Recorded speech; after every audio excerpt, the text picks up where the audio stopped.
wabarakatuh. Di sini kami sudah bersama narasumber kami. Boleh perkenalkan diri dulu, Bang?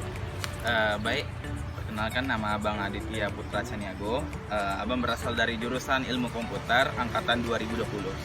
Baik, Bang. Di sini kami akan mewawancarai mengenai tentang otonomi daerah. Pertanyaannya yaitu, menurut pendapat Abang, apa yang terjadi jika masyarakat tidak ikut serta dalam pelaksanaan otonomi daerah? Nah, mungkin kita sedikit mengenal dulu otonomi daerah ya. Otonomi daerah itu kayak ada sistem pemerintahan sendiri gitu di dalam negara Indonesia. Contohnya mungkin yang paling jelas itu kayak daerah istimewa Yogyakarta, Aceh, sama Papua gitu. Nah, di sini otonomi daerah itu dia ada aturan sendiri gitu, ada sistem pemerintahan sendiri gitu, ada hal-hal yang kayak misalnya UMR sendiri gitu. Nah, kalau misalnya masyarakatnya tidak melakukan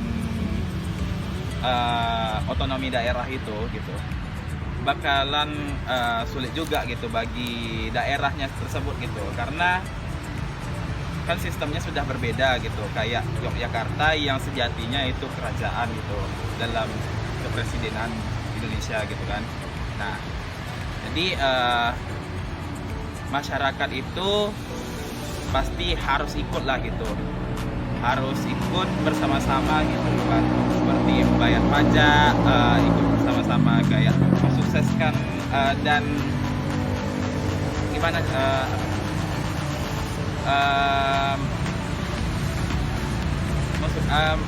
menstabilkan daerahnya tersebut gitu. Sekian, terima kasih Bang atas jawabannya.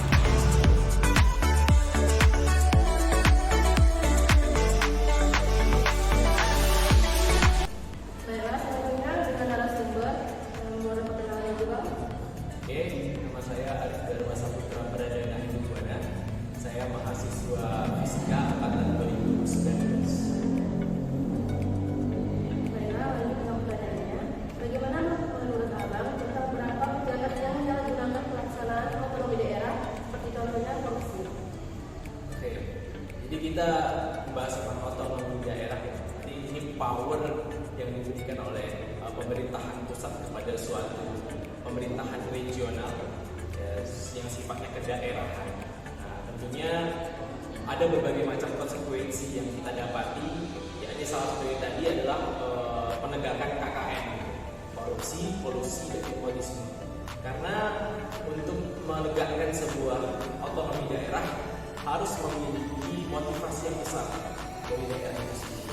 Ketika kebijakan tersebut dilakukan serta-merta untuk menggeneralisir sistem birokrasi pemerintahan hari ini, maka ada poin ketidaksiapan. Nah, poin ketidaksiapan tadi menghasilkan yang namanya korupsi, kolusi, dan nepotisme. Karena apa?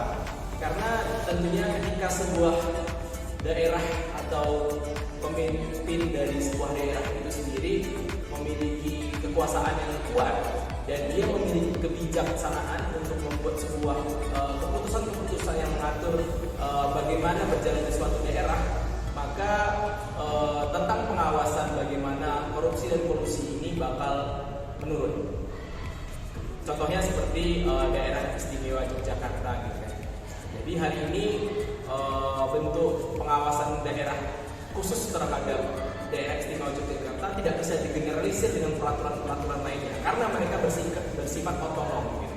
Nah, inilah menjadi faktor utama gitu ya, pendapat saya tentang bagaimana penegakan otonomi ini secara umum.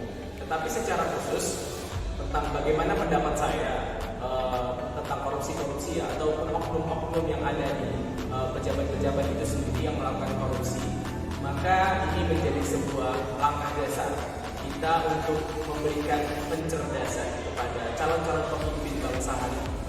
Karena dari sini kita dapat lihat moralitas bangsa itu terbangun karena generasi-generasi mudanya. Mungkin di generasi pada masanya menghasilkan pemimpin-pemimpin yang kebanyakan oknum-oknumnya itu melakukan korupsi. Maka tahun ini yang kita harapkan seperti program pemerintah yang tentang mengedepankan moralitas dari pemuda yang akan menjunjung tinggi nantinya di kepemimpinan tahun 2040 atau generasi emas. Maka sekarang ini peranan kita lah sebagai mahasiswa yang harus diperkuat sebagai agen of control ini tadi. Karena kita lah yang mengawasi secara langsung kepada bagaimana berjalannya birokrasi pemerintahan. Dan tentu saja peranan kita ini bukan hanya serta-merta karena idealisme kita, tetapi meneruskan pesan dan juga bagaimana kita meneruskan keresahan-keresahan yang terjadi di masyarakat. Itu peranan ini secara khusus yang bisa kita gambarkan. Mungkin itu jawaban dari saya.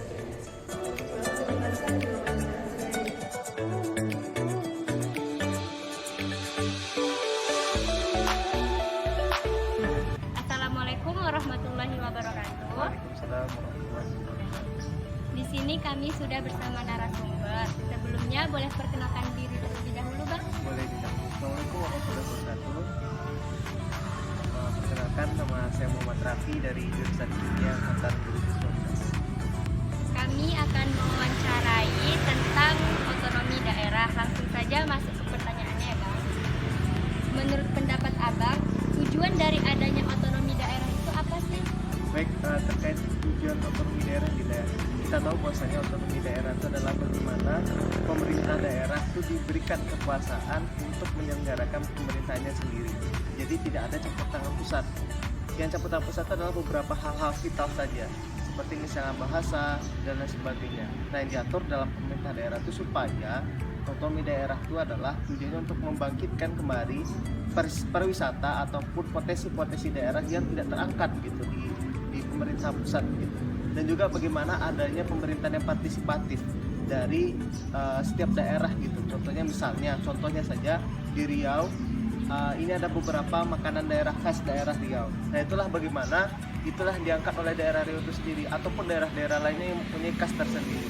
Dan juga bagaimana otonomi daerah ini supaya pemerintah daerah itu memiliki suatu kreativitas ataupun akuntabilitas serta transparansi dalam penyelenggaraan pemerintahan tersebut. Seperti itu. Baik, Bang, terima kasih atas waktunya dan pendapatnya. Mungkin ini saja pertanyaannya untuk hari ini. Terima kasih banyak, Bang. Assalamualaikum warahmatullahi wabarakatuh. Waalaikumsalam.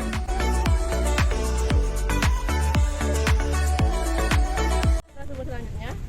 Baik, perkenalkan, nama saya Adidi Sumbangsten Putra Gamunifa. Saya berasal dari jurusan Fisika.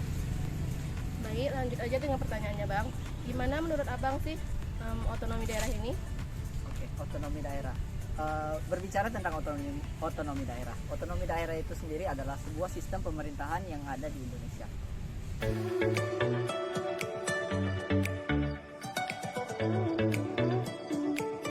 Assalamualaikum warahmatullahi wabarakatuh. Di sini kami sudah bersama narasumber.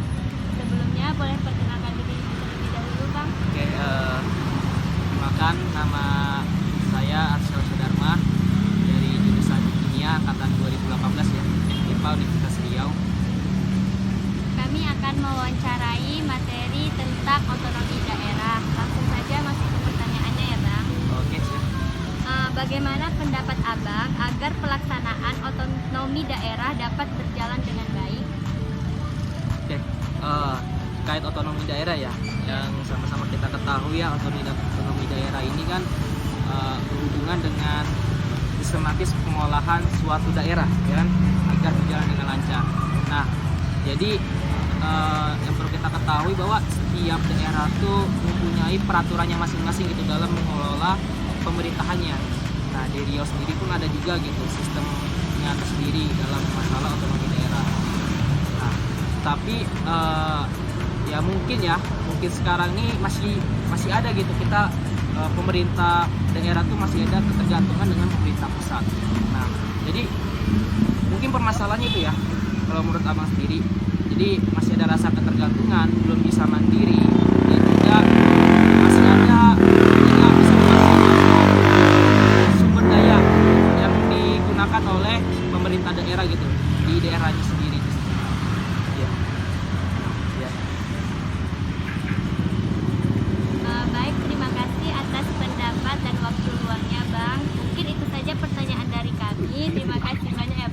sama-sama, terima kasih. Assalamualaikum warahmatullahi wabarakatuh. Waalaikumsalam warahmatullahi wabarakatuh.